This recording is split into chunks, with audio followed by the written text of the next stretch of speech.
अभी हमारे देश के गृह मंत्री का एक वीडियो वायरल हो रहा है जिसमें आप सोच लीजिए वो कितने टैलेंटेड आदमी है। जो देश का गृह मंत्री है वो कह रहा है जो व्यक्ति इंटर करने के बाद बारहवीं के करने के बाद जो इंटर करेगा उसको हम लैपटॉप देंगे। तो जनता समझ चुकी है तुम्हारे झांसे में अब आने वाले नहीं है, आप उसी में झांसे नहीं सब लोग। मोदी जी की देखिए ये फिसलती नहीं, ये एक बार फिसलने की बात नहीं। आप गृह मंत्री हैं देश के, आप किसी भी संवैधानिक पद पर अगर बैठे हुए तो आपके एक एक शब्दों की समीक्षा की जाएगी। हम लोग अगर कोर्ट में बोल दें और कहते हैं जबान फिसल गई तो जज साहब उसको एक्सेप्ट नहीं करेंगे, बेल हमारी रिजेक्ट हो जाएगी। हम दलीलों पे चलेंगे, दलील अगर एक्सेप्ट की जाएगी, हमारा व्यू हमारी डॉक्यूमेंट नहीं है ऐसा कह सकते। बिल्कुल। अरे एक तड़ीपार जब देश का गृह मंत्री देखिए अब वो मोदी जी सिर्फ जुमले रह गए, जुमलों से काम नहीं चलने वाला है। अब देश को विकास चाहिए, देश को लड़ाई झगड़ा अमन और चैन चाहिए, अमन और शांति चाहिए, भाईचारा चाहिए, जिससे देश आगे बढ़ेगा और हमारा देश आगे बढ़ना चाहिए। और जब हम ये हिंदू मुसलमान, हिंदुस्तान पाकिस्तान, खालिस्तान अफगानिस्तान करेंगे तो इससे हमारा देश काफी पीछे जा चुका है। और हम देश को पीछे नहीं, देश शरों पर है, हम लोग तो बाद में है, पहले देश प्रथम देश होता है। आपका क्या कहना? भैया हमारा कहना यही, योगी साधु हैं, जाके मंदिर में मठ बैठे बस, इसी लायक बचेंगे।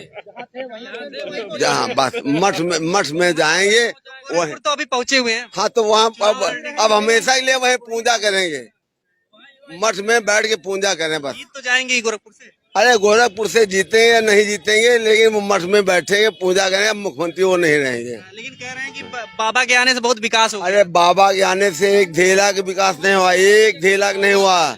जो किया था अखिलेश ने किया, उसी में नाम लिखा रहे हैं, एक पैसे काम नहीं किया योगी महाराज ने। देखिए बेसिकली मुद्दा जो जनता का होना चाहिए, स्वास्थ्य, शिक्षा, रोजगार। पिछले कुछ समय से आपने देखा है सिर्फ हिंदू मुस्लिम, मंदिर मस्जिद, आतंकवादी, खालिस्तान पाकिस्तान का सिर्फ मुद्दा उछाला जा रहा है। जिनके पास जब विकास का कोई मुद्दा नहीं बचता है तो ध्रुवीकरण की राजनीति करना चाहते हैं। ध्रुवीकरण की राजनीति नहीं चलेगी। अब जमाना बहुत एडवांस हो गया है, न्यू जनरेशन बहुत आगे बढ़ चुकी है। वो हिंदू मुस्लिम जात धर्म पे वोट नहीं करने वाली है, उसको विकास चाहिए। और विकास का मुद्दा काफी पीछे है, जो विकास करेगा जनता उसको वोट करेगी। काफी कुछ मैनेज किया कोरोना में, बता रहे हैं मोदी जी। आपने यूपी से ज्यादा मैनेजमेंट पूरी दुनिया में कहीं खराब नहीं था। आप कह रहे हैं मैनेज किया, सिलेंडर के लिए लोग मर गए हैं। अपने अच्छे फैमिलीज जो अपने माता पिता को गाड़ी में रख रहे थे, हॉस्पिटल में बेड नहीं, सरकार के पास डाटा ही नहीं हो तो। सरकार के पास कोई आंकड़ा नहीं, सरकार सिर्फ सारी डेटा छुपा ली। आपने देखा शमशान घाटों में कैसी स्थिति थी, दुर्गति। वही लकड़ी जलाई जाती थी। हम लोगों के बगल में यहाँ टुड़िया घाट है, आपने देखा होगा यहाँ क्या स्थिति, दयनीय स्थिति थी। पब्लिक बिलख रही थी, कोई किसी भी प्रकार का कोई मैनेजमेंट नहीं था। जनता के हालात पे छोड़ दिया गया था, प्रशासन ने हाथ खड़े कर लिए थे। स्वास्थ्य व्यवस्था तो सबसे बुरी स्थिति उत्तर प्रदेश की थी। आप वकील हैं, लखीमपुर खेरी भी कांड हुआ, क्या कहेंगे उसमें जो जमानत मिली है? जमानत देखिए वो कोर्ट का जुरिस्डिक्शन है, बेल देना ना देना है वो कोर्ट का डिस्क्रिशन है, उस पर हम कोई कमेंट नहीं करेंगे। न्याय प्रक्रिया पे कोई कमेंट नहीं किया जा सकता है। लेकिन जो दुर्भाग्य ये है कि टेनी के बेटे की जमानत हो गई है और जो निर्दोष किसान थे उनकी जमानत नहीं हो पा रही है। जो 302 का मुलजिम है, डायरेक्टली 302 120 की बी का मुलजिम है, उसको इन्फ्लुएंस के आधार पर उसकी जमानत हो गई है और बाकी किसान बेचारा परेशान तड़प रहा है, उसकी बेल नहीं हो रही है। 4 किसान निर्दोष अभी उसमें फंसे हुए हैं जो अभी भी वर्तमान में जेल में हैं, जिनकी जमानत अभी भी पेंडिंग है, उनकी जमानत नहीं सुनवाई हो रही है। तो कोर्ट में जैसे इसको चुनौती दी गई है खारिज होने के लिए बेल को, देखिए बेल खारिज होने के लिए चुनौती दिया गया है, वो न्यायालय का काम है, न्यायालय के विवेक पर है कि वो एक्सेप्ट करता है या रिजेक्ट करता है। वो तो न्यायालय पर, और उससे हम लोग कोई कमेंट नहीं कर सकते। किसके बीच का टिकट दिखाई दे रही है? देखिए मुख्य मुकाबला समाजवादी और भाजपा का है, लेकिन जो जनता का ओपिनियन और जनता का प्रभाव दिख रहा है उसमें ये लग रहा है कि समाजवादी ने जो 3 चरण के मतदान हुए हैं उसमें भाजपा को काफी पीछे छोड़ दिया है। जनता का यह आकलन है। हम लोग भी समाज में रहते हैं, हमारे क्लाइंट है, पूरे प्रदेश से क्लाइंट है भाई। Pollution control prevention of corruption के क्लाइंट तमाम पश्चिमी उत्तर प्रदेश से थे, वो आते हैं, हम लोग अपना उनसे व्यू लेते रहते थे।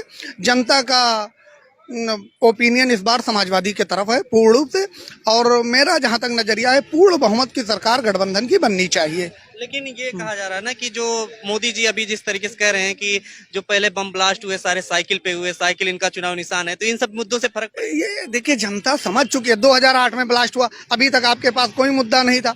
2014 में आपने जनता को बेवकूफ बनाकर ले लिया, 15 लाख का वादा जुमला साबित हुआ। आपने कहा उसके बाद कि हम सबको 2 करोड़ रोजगार देंगे, जुमला साबित हुआ। तो जनता समझ चुकी है, अब बार बार जुमले के झांसे में नहीं आने वाली है।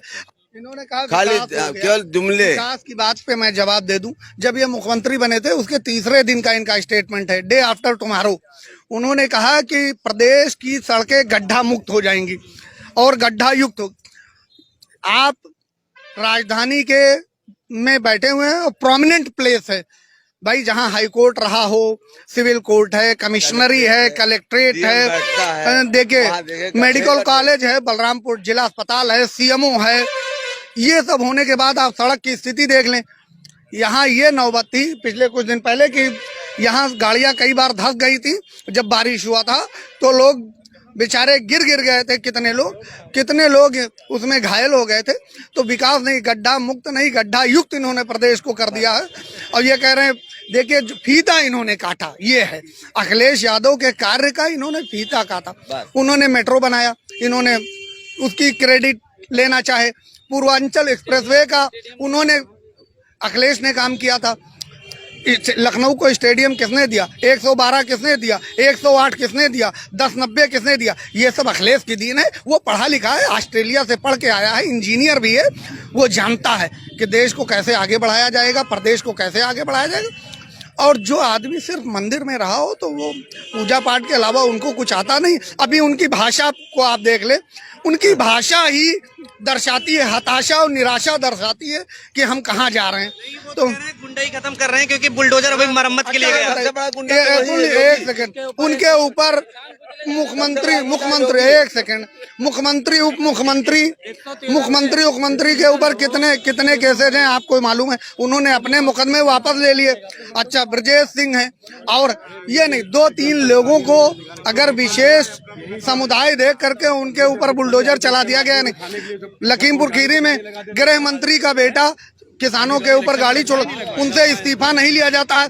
अब आप कैसे निष्पक्ष जांच की उम्मीद कर सकते हैं कि जिसका बेटा, जो आदमी गृह राज्य मंत्री हो, उसका बेटा अगर मुलजिम है तो पुलिस कैसे उस पर निष्पक्ष जांच करेगी? ऐसी उम्मीद तो नहीं की जा सकती। बलरामपुर जिले का एक तुलसीपुर है, कस्बा नगर पालिका, अभी वहां के चेयरमैन की हत्या कर दी गई, निर्मम हत्या, दिन दहाड़े। लॉ एंड ऑर्डर भी फ्लॉप है, कितनी हत्याएं होती हैं। और सिर्फ डाटा ओरली ये कहा जाता है, मीडिया में दिखाया जाता है कि क्राइम को रोक दिया गया है, लेकिन ऐसा कुछ नहीं है। क्राइम और रेशियो हम आपको डेटा दे देंगे गवर्नमेंट ऑफ इंडिया का कि 2012 से 2017 में कितने बलात्कार हुए, कितने मर्डर हुए, कितने अपहरण हुए, उससे ज्यादा 17 से 22 में हुए। तो डेटा आप प्रोड्यूस करना पड़ेगा, जो आधार विहीन आपको कोई बात नहीं। पैरामीटर में ठीक बता रहे हैं किसी पैरामीटर। अब ये बताइए रोजगार कितने दिए गए? दिखा रहे हैं कि 5 लाख रोजगार इनको दिया, 22 लाख दिया। कहाँ गया डाटा? वो बताइए किस सेक्टर में आपने दिया, उसका जवाब देना पड़ेगा। हम कह दें कि मैंने यहाँ 5 महले की बिल्डिंग बनाई, तो बिल्डिंग हमको दिखानी पड़ेगी। ये सिर्फ कह देने से नहीं होगा आपको। अभी सिर्फ सरकार ने वादा किया है झूठे तथ्यों पर, बाकी कुछ नहीं किया है।